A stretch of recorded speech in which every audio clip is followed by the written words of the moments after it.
नमस्कार, मी दीपाली. बालविश्व मराठी बेबी वर्ल्डमध्ये सर्वांचं मनापासून स्वागत. तुमच्यापैकी बऱ्याचशा पालकांच्या मला नेहमी कमेंट मिळतात की आमचा बाळ हा खूप जास्त दंगा करतो, मस्ती करतो, सांगितलेल्या गोष्टी ऐकत नाही, ज्या गोष्टी नको आहेत त्याच करतो, अगदी हट्ट करतो, किंवा जर त्याला एखादी गोष्ट मिळाली नाही तर तो लगेच रडायला लागतो, पाय आपटतो, जमिनीवरती पडतो. बाळ हा खूप हायपर ॲक्टिव्ह आहे, तो कॉन्सन्ट्रेट करू शकत नाही. तर अशा वेळी बाळाला शांत ठेवण्यासाठी, बाळाला समजूतदार बनवण्यासाठी, शहाण्यासारखं वागण्यासाठी काय करायला हवं? तर या व्हिडिओमध्ये मी 3 अशा टिप्स सांगणार आहे पालकांसाठी, ज्यामुळे बाळाचा हा जो काय हायपर ॲक्टिव्हनेस आहे हा कमी होईल, बाळ हा शहाण्यासारखा समजूतदारपणे वागायला मदत होईल. कोणत्या अशा टिप्स आहेत जाणून घेण्यासाठी व्हिडिओ शेवटपर्यंत पाहत राहा. आवडला तर लाईक करा, बेबी वर्ल्डला सबस्क्राईब करा. तुमचे काही क्वेश्चन्स असतील, सजेशन्स असतील तर तेही कमेंट करा आणि हा व्हिडिओ जास्तीत जास्त पालकांसोबत शेअर करा, जेणेकरून त्यांनाही त्याची मदत होईल. वळूया आपल्या आजच्या टॉपिककडे. लहान बाळासाठी किंवा लहान मुलांसाठी प्रत्येक गोष्ट हे कुतूहल असतं, प्रत्येक गोष्ट त्यांच्यासाठी नवीन असते. तुम्ही एखादं खेळणं जरी बाळाला आणून दिलं तर ते कसं चालतं आहे, ते कशामुळे तसं चालतं आहे, ते उघडून बघितल्यानंतर त्याच्या आतमध्ये काय आहे, किंवा ते परत कसं जोडायचं आहे, कसं मोडायचं आहे, या सगळ्या गोष्टी करून पाहण्यामध्ये त्यांना मजा येते.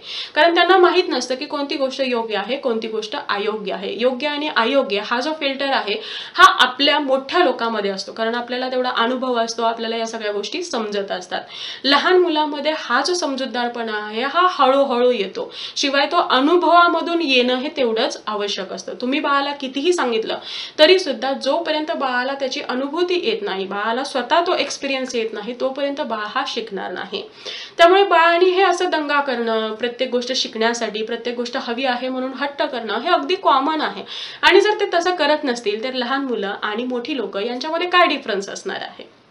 फक्त हे जे काही बाळाचा हट्टीपणा करणं, दंगा करणं, मस्ती करणं हे कुठेतरी लिमिटेड असायला हवं, कुठेतरी त्याला एक मर्यादा असायला हवी. कारण हे जर जास्त वाढत गेलं, मुलं जर मोठी झाली तर त्यावेळी ते कंट्रोल करणं थोडंसं अवघड जातं. त्यासाठी अगदी छोट्या आणि साध्या सोप्या गोष्टी तुम्हाला फॉलो करायच्या आहेत. त्यामध्ये सगळ्यात पहिली आणि महत्त्वाची गोष्ट, एक पालक म्हणून तुम्ही तुमच्या मुलांना जे हायपर ॲक्टिव्ह, खूप दंगा करणारा, न ऐकणारा, मस्ती करणारा, कॉन्सन्ट्रेट न करू शकणारा असा एक जे लेबल लावलेलं आहे, हे लेबल तुम्हाला काढायचं आहे.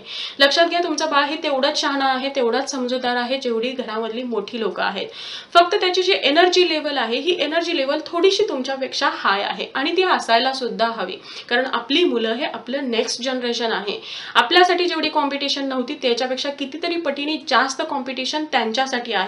आणि त्या कॉम्पिटिटिव्ह युगामध्ये टिकण्यासाठी, त्या स्पर्धेमध्ये उतरण्यासाठी, यशस्वी होण्यासाठी त्यांना या एनर्जीची गरज आहे आणि म्हणून ही एनर्जी त्यांच्यामध्ये आहे. पालक म्हणून फक्त तुम्हाला एवढंच करायचं आहे की त्यांची जी ही एनर्जी आहे, एक्स्ट्रा एनर्जीची, तुमच्यापेक्षा त्याची लेवल थोडीशी हाय आहे, तर ही एनर्जी चांगल्या कामामध्ये, चांगल्या गोष्टीमध्ये इन्व्हेस्ट करायची आहे. त्यामुळे तुम्ही परत परत जे बाळाला खूप हायपर ॲक्टिव्ह आहे, दंगा करतो, मस्ती करतो असं म्हणण्याऐवजी त्याची ही एनर्जी आहे ही चांगल्या कामामध्ये कसे इन्व्हेस्ट होईल, त्याच्याकडून कोणत्या वेगवेगळ्या ॲक्टिव्हिटीज त्याच्या कलाकलाने करता येतील याकडे जास्त फोकस द्यायचा आहे. त्याला वेगवेगळे टॉयज आणून द्या, त्याच्यासाठी वेगवेगळ्या ज्या काही त्याला ज्या गोष्टीमध्ये रस आहे, ज्या गोष्टीमध्ये इंटरेस्ट आहे, त्या सगळ्या गोष्टी देण्याचा प्रयत्न करा आणि त्यामध्ये त्याची ही जी ऊर्जा आहे ही ऊर्जा कामी लावा. जर तुम्ही असं करत असाल तर बाळ हा दंगा करणार नाही, मस्ती करणार नाही, उलट त्याला ज्या गोष्टी मिळालेल्या आहेत त्या गोष्टी आजमावून पाहण्याचा प्रयत्न करेल आणि तिथे तुम्हाला बिलकुल वाटणार नाही की तुमचा बाळ हा हायपर ॲक्टिव्ह आहे. उलट तुम्हाला त्याचं कौतुक वाटेल की बाळ हा एवढ्या छोट्या वयामध्ये सुद्धा एवढ्या सगळ्या गोष्टी करतो आहे. दुसरी महत्त्वाची गोष्ट म्हणजे तुम्हाला तुमची आणि बाळाची लाईफस्टाईल चेंज करणं आवश्यक आहे.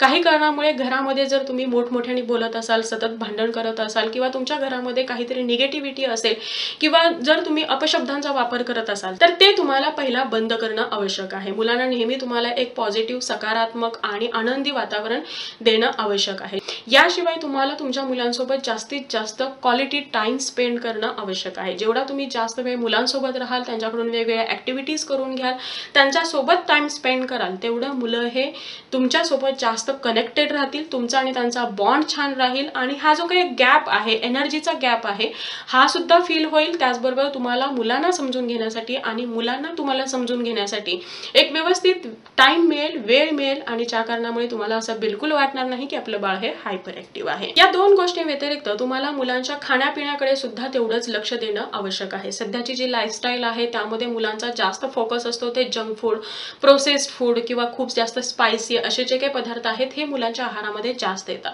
ज्यामुळे मुलांच्या शरीरामधली ऍसिडिक लेवल ही वाढते. मुलांचा चिडचिडेपणा करण्याचं जे काही प्रमाण आहे हे वाढतं. मुलं हे हायपर ऍक्टिव्ह बनतात. त्यामुळे तुम्हाला ट्राय करायचं आहे की जास्तीत जास्त मुलांना घरामध्ये बनलेला ताजा, सकस आणि पौष्टिक आहार मुलांना द्यायचा आहे, ज्या कारणामुळे मुलांच्या शरीरामधली ऍसिडची जी लेवल आहे ही सुद्धा मेंटेन राहील. मुलं हे शांत राहतील. मुलांनी जे खाल्लेलं आहे हे व्यवस्थित अंगी लागेल. मुलांची झोप छान होईल. मुलांचा जो काही शरीराचा विकास आहे हा सुद्धा व्यवस्थित व्हायला मदत होईल. जेव्हा बाळ एक छान झोप घेतो, बाळाने जे खाल्लेलं आहे हे व्यवस्थित पचतं, बाळाला ते व्यवस्थित अंगी लागतं, तर त्यावेळी बाळाचा शारीरिक विकास, मानसिक विकास आणि बौद्धिक विकास हे तिन्ही जे काही डेव्हलपमेंट आहे हे योग्य पद्धतीने व्हायला मदत होते. जर तुम्ही तुमच्या बाळाला एक बॅलन्स डाएट, बॅलन्स लाईफस्टाईल आणि पुरेसा क्वालिटी टाइम देत असाल तर तुम्हाला तुमची मुलं, तुमचं बाळ हे कधीच हायपर ऍक्टिव्ह, दंगामस्ती करणारं असं वाटणार नाही. उलट त्याची जी एनर्जी आहे ही चांगल्या कामामध्ये, भविष्यामध्ये त्याला उपयुक्त ठरेल अशा गोष्टींमध्ये इन्व्हेस्ट होईल, ज्याचा परिणाम म्हणजे बाळाचं भविष्य हे उज्ज्वल व्हायला मदत होईल. तर लक्षात घ्या, तुमचं बाळ हे हायपर ऍक्टिव्ह नाही, फक्त त्याची एनर्जी थोडीशी जास्त आहे, जी एनर्जी तुम्हाला तुमच्या परीने योग्य त्या गोष्टीमध्ये इन्व्हेस्ट करायची आहे. सो आय होप आजचा व्हिडिओ तुम्हाला आवडला असेल आणि हेल्पफुल ठरला असेल. Thank you so much for watching. Bye bye. See you soon with new topic.